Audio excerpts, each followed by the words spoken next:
Olá, bem-vindos à nossa aula semanal do Descobrindo as Águas do Guarani, nosso programa de capacitação. É uma alegria estar aqui hoje, junto com os meus colegas, trazendo um assunto que é muito importante aqui para o nosso curso, né? Então, estamos na aula 6, Educação Ambiental na Bacia Hidrográfica.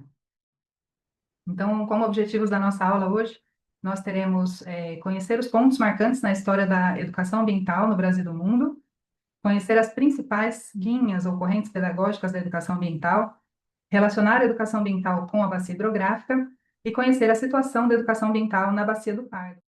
Então, eu vou abordar aqui o tópico 1 da nossa aula, né? Então, nós já nos conhecemos aqui no curso, né? Eu sou a Anaíra, sou educadora ambiental há mais de 15 anos, sou mestre em Ciências Ambientais, especialista em Educação Ambiental e Recursos Hídricos, graduada e licenciada em Ciências Biológicas, e já atuei como educadora ambiental em campo, no desenvolvimento de programas no âmbito do licenciamento ambiental, na área da educação ambiental também. Atuo como prestadora de serviços autorais e editoriais para materiais didáticos de ciências e de biologia, para diversos grupos educacionais, e atuo atualmente na gestão de projetos ambientais na região aqui de Ribeirão Preto, na nossa bacia hidrográfica. Então, vamos lá. Começar com essa imagem aqui, né? O mundo está ao contrário e ninguém reparou. Talvez você tenha reparado, né? Talvez você, como professor, professora, na sua cidade, tenha reparado que o mundo está indo por um caminho que muitas vezes a gente que nos desagrada, né? Então, eu trouxe aqui uma imagem recente, né, do nosso Rio Pardo.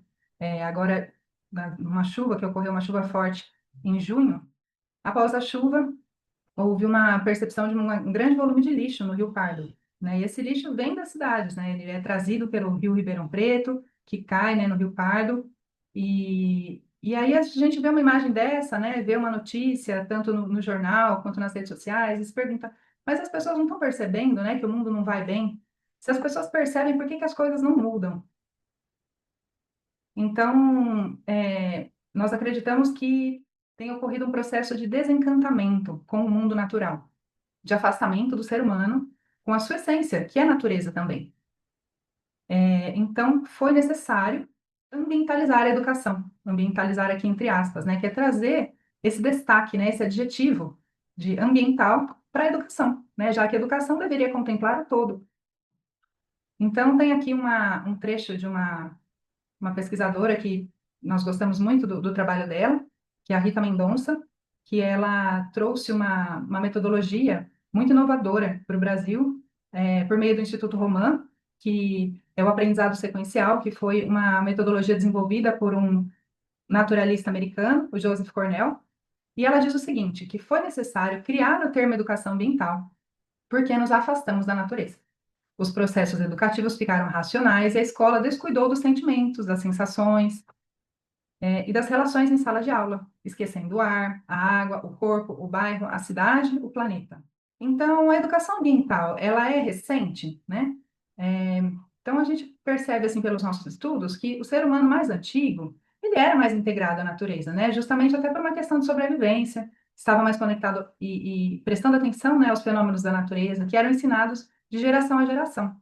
Então, desde a Revolução Industrial, né, lá no século XVIII, né, e após, principalmente, né, os períodos de Primeira e Segunda Guerra Mundial, da Guerra Fria também, houve a ascensão, né, o surgimento de um novo movimento aí no mundo, né, que é a globalização, que veio junto com essa recuperação econômica pela industrialização, causando uma transformação muito rápida na natureza, de forma nunca vista até então.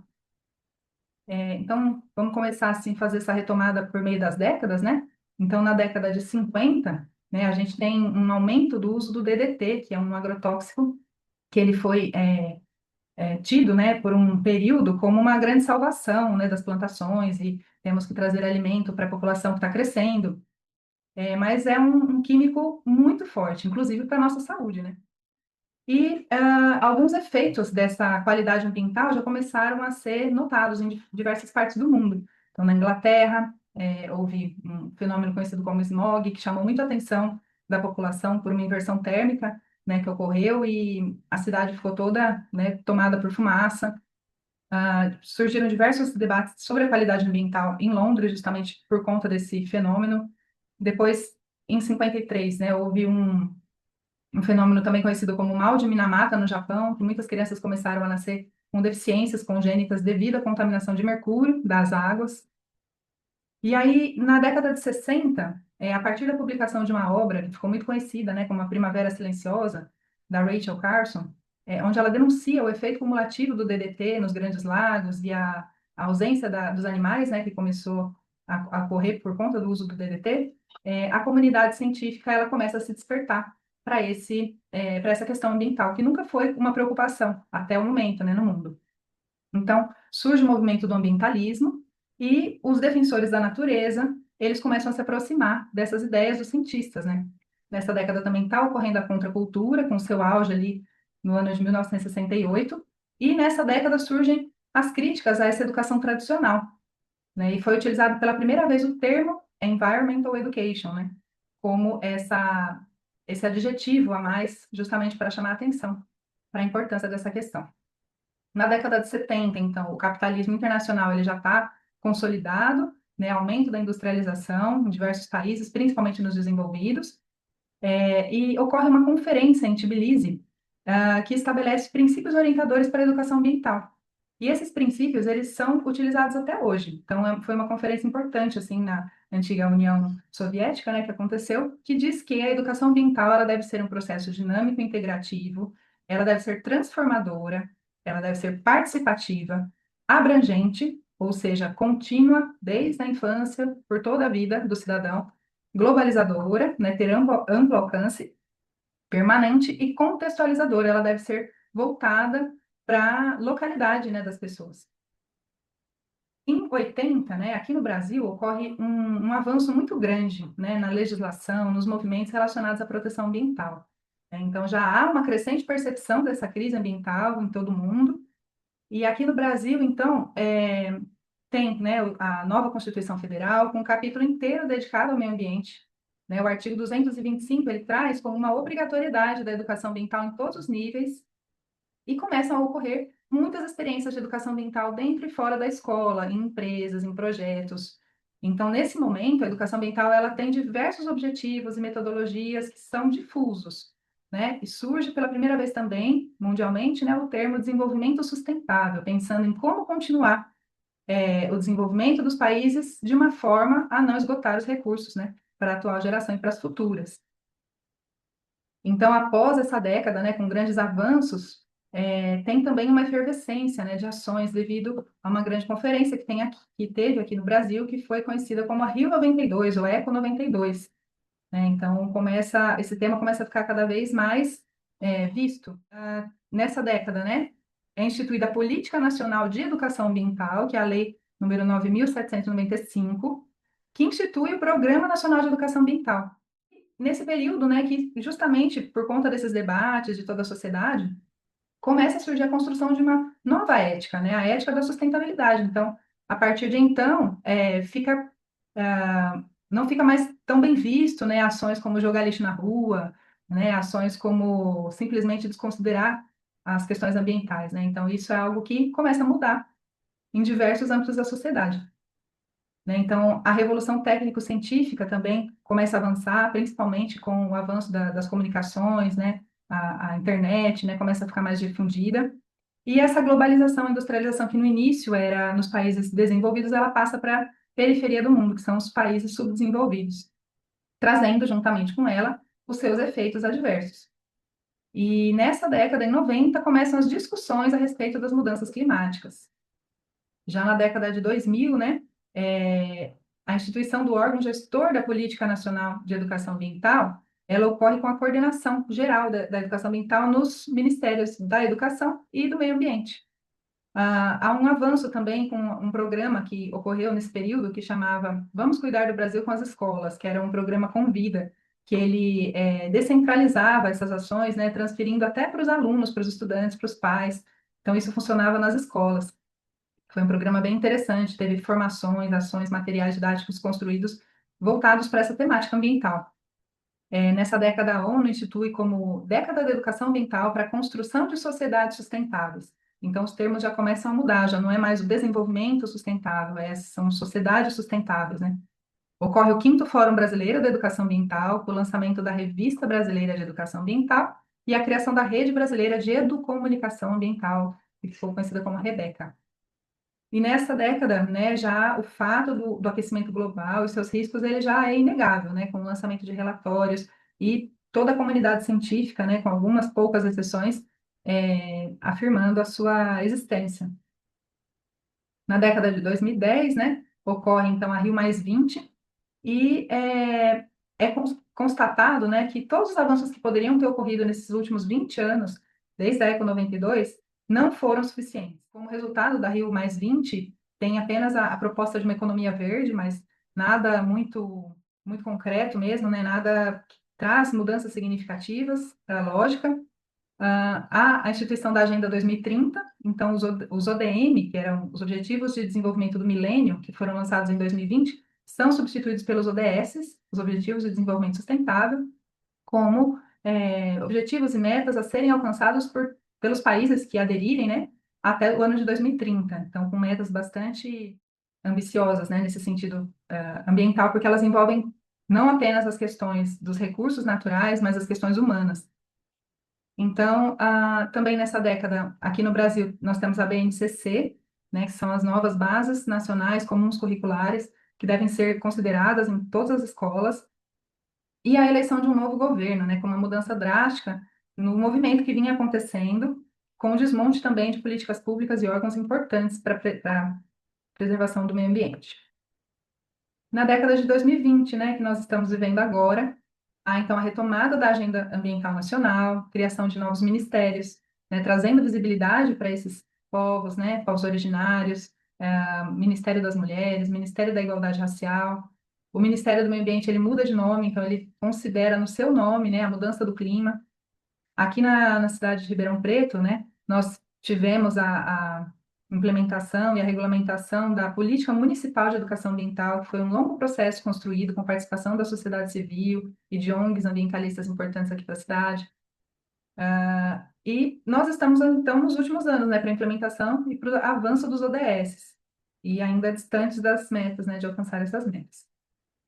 Então, para finalizar aqui essa primeira parte da nossa aula, não tem como desassociar o histórico do surgimento e da evolução da educação ambiental com o histórico da importância que a própria sociedade dá ao meio ambiente, né? A própria concepção do que é meio ambiente, ela evolui nesses últimos 70 anos, desde que essas primeiras preocupações começaram a surgir. Obrigada. Olá, no tópico 2 dessa aula, nós vamos aprofundar um pouco a questão do que é a educação ambiental, apresentando as principais correntes e definições da educação ambiental, para que a gente possa vislumbrar um pouco a amplitude e a profundidade dessa área do conhecimento, dessa área de atuação, muito importante para os dias de hoje. Meu nome é Gustavo, eu sou biólogo formado pela USP de Ribeirão Preto, especialista em Educação Ambiental e Recursos Hídricos lá pela USP de São Carlos, especialista em Educação e Valores Humanos e também em Pedagogia Waldorf, e atualmente eu atuo como professor de Biologia na Escola Waldorf João Guimarães Rosa. Sou autor de materiais didáticos na área de Ciência da Natureza e Biologia, faço a coordenação do projeto Ecoeduca, que é um projeto de educação ambiental do Clube Magic Gardens aqui de Ribeirão Preto, e atuo como educador aqui do Descobrindo as Águas do Guarani. Então, quando a gente pensa, né, nessa questão, afinal, o que é educação ambiental, muitas imagens e palavras acabam vindo à nossa mente. Será que educação ambiental tem a ver com o plantio de árvores? Será que educação ambiental tem a ver com a reciclagem do lixo? E com mudança de atitudes? Ou a questão dos 5 R's, tão famoso, né, e tão trabalhado aí há algum tempo. A gente às vezes ouve falar que educação ambiental é uma área interdisciplinar, né, a tão sonhada e almejada interdisciplinariedade. Ou que a educação ambiental é para sensibilizar as pessoas para as questões ambientais, ou ainda conscientizar, né, é um termo bastante usado dentro da educação ambiental. E mais atualmente, né, recentemente, a gente escuta também falar sobre educação para a sustentabilidade. E a gente vai perceber que a educação ambiental tem a ver com tudo isso, tá? E a educação ambiental ela tem múltiplas definições. Então, eu vou trazer alguns exemplos, algumas definições, para que a partir dela a gente venha percebendo o que é a educação ambiental. E a primeira que eu destaco, uma definição oficial do Conselho Nacional do Meio Ambiente, que fala que a educação ambiental é o processo de informação e formação, orientado para o desenvolvimento da consciência crítica sobre questões ambientais e de atividades que levam à participação das comunidades na preservação do equilíbrio ambiental. Então, nessa primeira definição, já dá para perceber alguns termos chaves, né, como equilíbrio ambiental, a informação e a formação, tá? Mas vamos pensando, vamos para a próxima e a gente vai pensando todas elas em conjunto. Na parte anterior dessa aula, apresentada pela Naira, ela citou a criação de uma importante política nacional, que é a Política Nacional de Educação Ambiental, que traz no seu primeiro e segundo artigos uma definição do que a política entende por educação ambiental.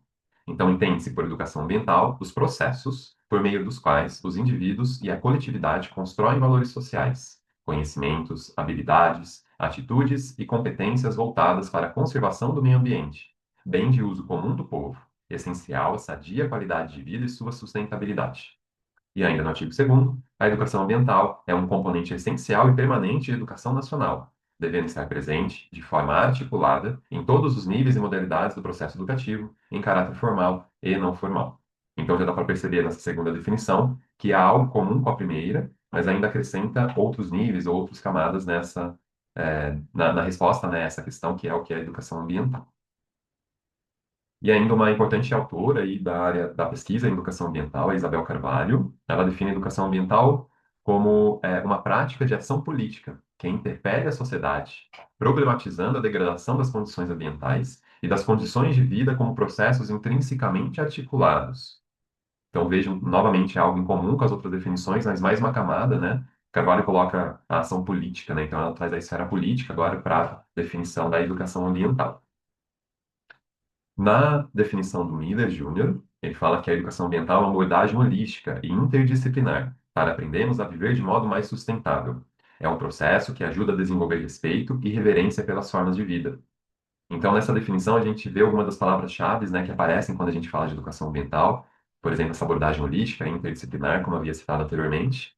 E a gente está percebendo também que o conceito ele vai se modificando, vai adicionando camadas, e isso tem um motivo de ser, que eu já vou falar daqui a pouquinho, mas antes apresentar a última definição, que tem um autor desconhecido, né, que fala que a educação ambiental é o processo que ultrapassa a mera transmissão de conhecimentos, mexendo com o jeito de ser das pessoas. Então, aí coloca a educação ambiental mais do ponto de vista interior, né? Então, a educação ambiental, ela realmente tem múltiplas definições, tá? E essas definições, elas foram acompanhando justamente o acúmulo de debate sobre as questões ambientais, atualmente chamadas de questões socioambientais. Então, na parte anterior da aula, a gente pode perceber que ao longo das décadas, aí, as últimas décadas do século XX e as primeiras décadas do século XXI, as questões socioambientais, elas foram ganhando mais corpo, mais robustez e mais importância globalmente.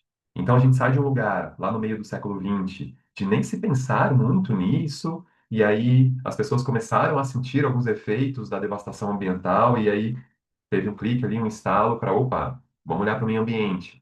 Mas ainda estava numa esfera muito da pessoa como o sujeito de ação sobre a natureza e a natureza como objeto, né? Então, no começo, a educação ambiental era aquela educação ambiental que levava muito o ser humano ao ambiente natural, numa reaproximação ser humano e natureza, né? Então, dessa época, vem ali as vivências com a natureza, as visitas a ambientes naturais. E a educação ambiental, assim como a luta ambiental, foi ter acúmulo de discussão, ganho de conhecimento, e foi adquirindo outras dimensões, outras camadas, né? Então, foi crescendo em termos de política, por exemplo, né? A gente tem aí, no finalzinho, então, do século XX, a Política Nacional de Educação Ambiental, que traz essa esfera. E, então, a educação ambiental foi acompanhando toda essa luta ambiental. E hoje a educação ambiental, ela é múltipla, né? Então, já que existem várias definições, a gente pode se perguntar também qual que seria a melhor. E não existe melhor. Depende de muitas coisas. Como, por exemplo, depende do contexto onde você está. Você é professor e trabalha dentro da escola e vai trabalhar com a educação ambiental dentro de um espaço formal de ensino? Uma das definições é se adequar melhor, né? Qual que é o objetivo do seu trabalho? Né? Você quer sensibilizar pessoas para um aspecto específico de meio ambiente, da natureza, ou para algo mais global?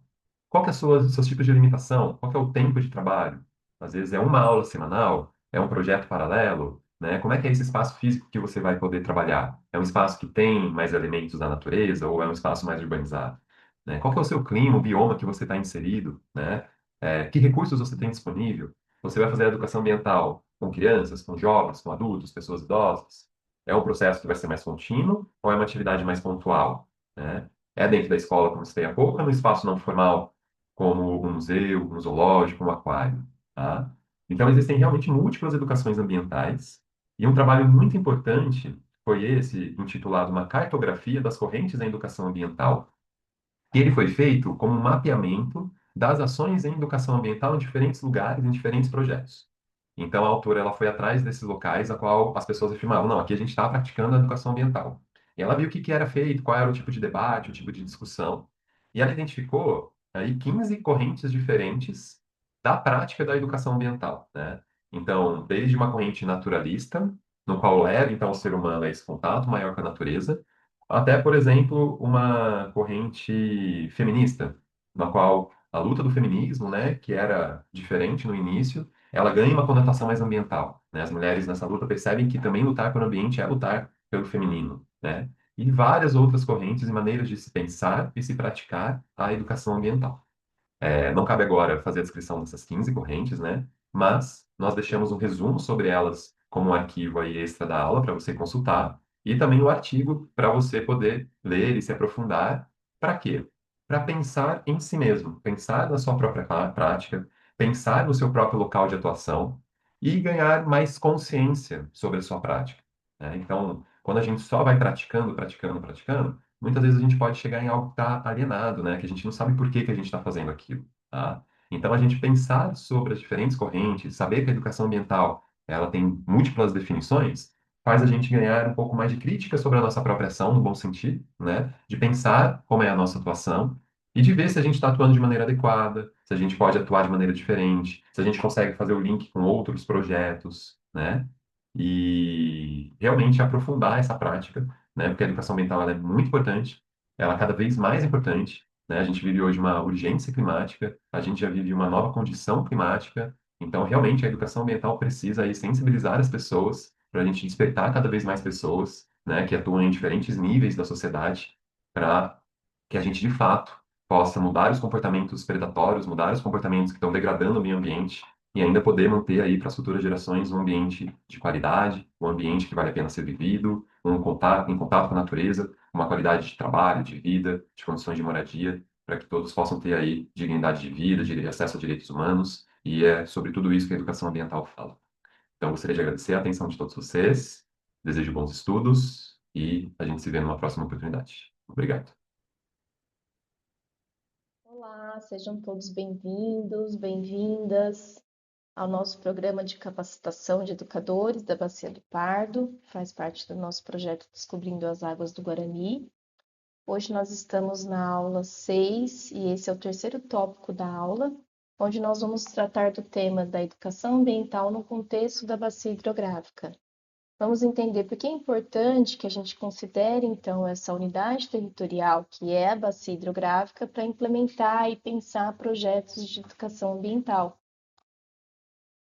Eu sou a Monize Terra Cerezini, faço parte aqui da equipe técnica do projeto, sou bióloga, tenho uma carreira acadêmica com mestrado em ciências, doutorado em ciências ambientais, especialização em gestão ambiental, sustentabilidade. Atuo aí também em diversas frentes como docente, pesquisadora nessas áreas de sustentabilidade, recursos hídricos e educação ambiental. Bom, então vamos falar um pouquinho aí do que a gente pode pensar e contextualizar a educação ambiental nessa unidade territorial, né, que a gente tanto tem trazido aqui no nosso curso e referenciado, que é a bacia hidrográfica. Bom, como a gente tem visto nessa aula 6, é importante então entender a educação ambiental como mais do que um conteúdo ou uma disciplina, né? A educação ambiental ela é uma prática, um processo de transformação do indivíduo. Então, nesse sentido, a educação ambiental ela vai desempenhar sim um papel muito importante na gestão, no cuidado das águas, no contexto da bacia hidrográfica, porque ela vai ser um componente muito importante para a gente cuidar das águas e buscar a segurança hídrica, a qualidade da água, né? Porque a educação ambiental ela vai trazer nesse processo desenvolvimento, a construção de valores, habilidades e atitudes nesse indivíduo que vai levar realmente aí a mudanças reais para com o cuidado com a água, né? E a segurança hídrica, o cuidado com a água, a qualidade da água, a preservação desse aspecto vai depender muito do cuidado que a gente tem com esse recurso, da conscientização, da sensibilização para a tomada de atitudes mais sustentáveis e também da nossa participação para o cuidado da água na bacia hidrográfica e nas esferas de participação. Bom, nesse sentido, então, a gente pode pensar em algumas coisas bem importantes aqui quando a gente fala de educação ambiental na bacia hidrográfica, né? A educação ambiental, então, ela vem como uma prática que vai fortalecer o pertencimento do indivíduo ao seu território. E aqui a gente está trazendo aí novamente aquele conceito de topofilia que foi tratado na aula 1, né? Da conexão, que fala sobre a conexão que o indivíduo tem com o seu território e como isso transforma, né, o cuidado que a gente tem com aquele território, com os recursos daquela localidade. Então, a educação ambiental, ela vem nesse sentido de fortalecimento dessa conexão com os lugares, né, que a gente está inserido. Também conecta ciência, cultura e cidadania nesse espaço e estimula práticas, né, ações práticas realmente que vão transformar esse ambiente. Então, através da educação ambiental, a gente pode propor práticas de monitoramento da água, né, de conscientização sobre coleta seletiva, sobre a construção de hortas nos espaços públicos, nos espaços urbanos, nas escolas e também campanhas educativas aí com vistas, né, à sustentabilidade ambiental, ao cuidado com a natureza e com os nossos recursos naturais.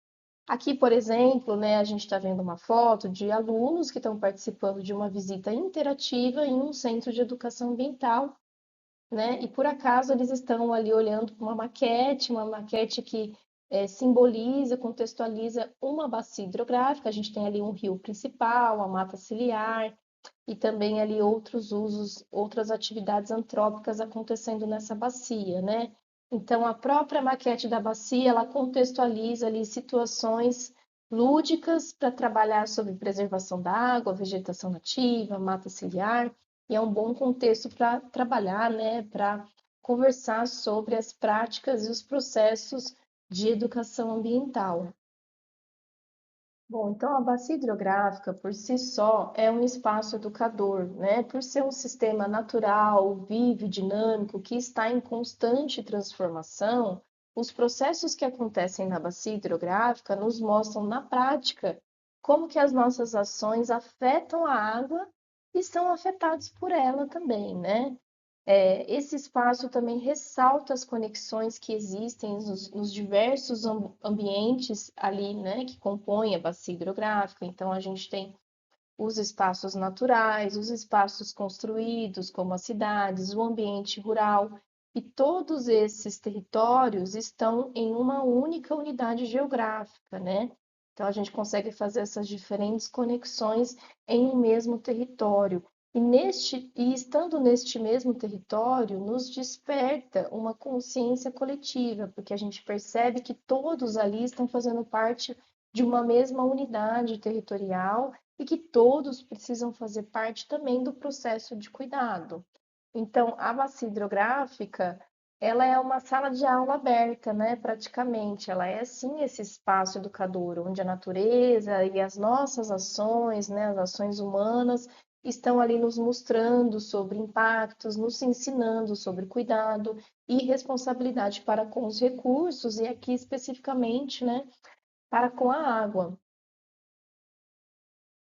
Bom, e como que a gente pode então trazer, né, esse entendimento da educação ambiental como um processo de transformação e o impacto desse processo na gestão das águas, mas não uma gestão, né, centralizada, isolada, mas sim uma gestão participativa. Quem que vai participar dos processos de gestão da água, de governança da nossa bacia hidrográfica, né? Então, a educação ambiental, ela vem nesse sentido de criar, de trazer consciência e valores, né, sensibilizando os indivíduos sobre a interdependência que temos com a natureza, né? Também vai desenvolver competências e habilidades que vai nos fazer compreender e agir perante os desafios ambientais de uma forma bem mais potencializada. Também vai tratar, né, desenvolver atitudes e comportamentos que, por sua vez, vão ajudar na construção de um futuro mais sustentável, uma sociedade mais justa e equilibrada, né?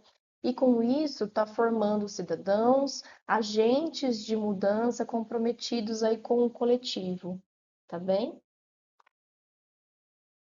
Bom, aqui eu quero destacar alguns espaços que a gente tem, né, relacionados com a participação, espaços que a gente pode ocupar, né, que fazem parte da nossa bacia hidrográfica e que a gente pode fazer parte para falar sobre a água, para fazer a gestão participativa da água, né? Então, aqui a gente tem, por exemplo, os comitês de bacia hidrográfica. Aqui na nossa bacia, nós temos o Comitê da Bacia do Pardo. Então, os comitês, eles são entendidos como parlamentos das águas, né? Eles vão reunir representantes aí de diversos setores da sociedade, então do poder público, da sociedade civil e dos usuários de água de diversos setores, como, por exemplo, agricultura, indústria, abastecimento. E esses comitês de bacia, então, eles vão ter responsabilidade diversas, né? Sendo algumas delas que a gente quer destacar aqui nesse contexto da educação ambiental, de incorporar então essa prática nos seus planos, nas suas ações, de promover conscientização e participação, engajamento da sociedade na gestão da água, tá, pessoal? Então, o comitê de bacia, ele é formado por representantes da sociedade como nós. Não é um espaço só para técnicos e especialistas, ele precisa da participação, é um espaço para a participação da comunidade mesmo. A gente também tem as câmaras técnicas, né, que são grupos de trabalho dentro dos comitês de bacia, que vão estudar temas específicos, que vão subsidiar as decisões do comitê de bacia. Aqui no nosso comitê de bacia do Pardo, eu destaquei aqui, né, especificamente a Câmara Técnica de Educação Ambiental, mas existem diversas outras câmaras técnicas que tratam de assuntos específicos, né?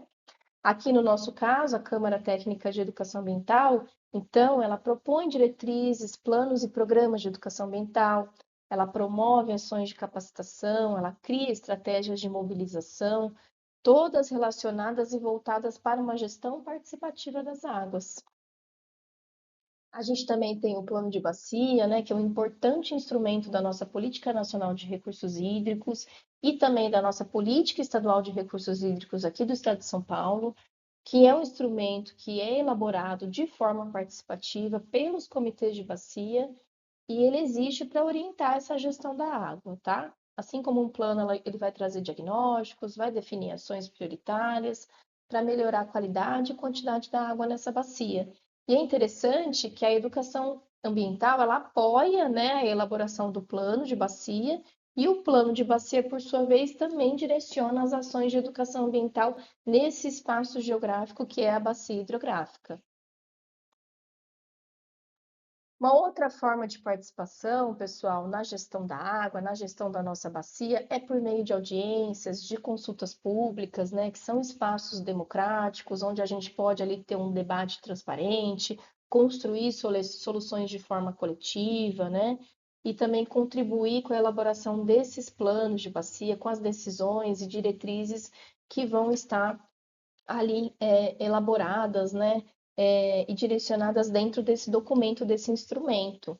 Então, essa gestão participativa, ela só vai acontecer e só vai ser efetiva de fato quando a sociedade estiver envolvida, né, e puder ser ouvida, além dos outros setores também usuários de água e que têm interesse ali nesse recurso.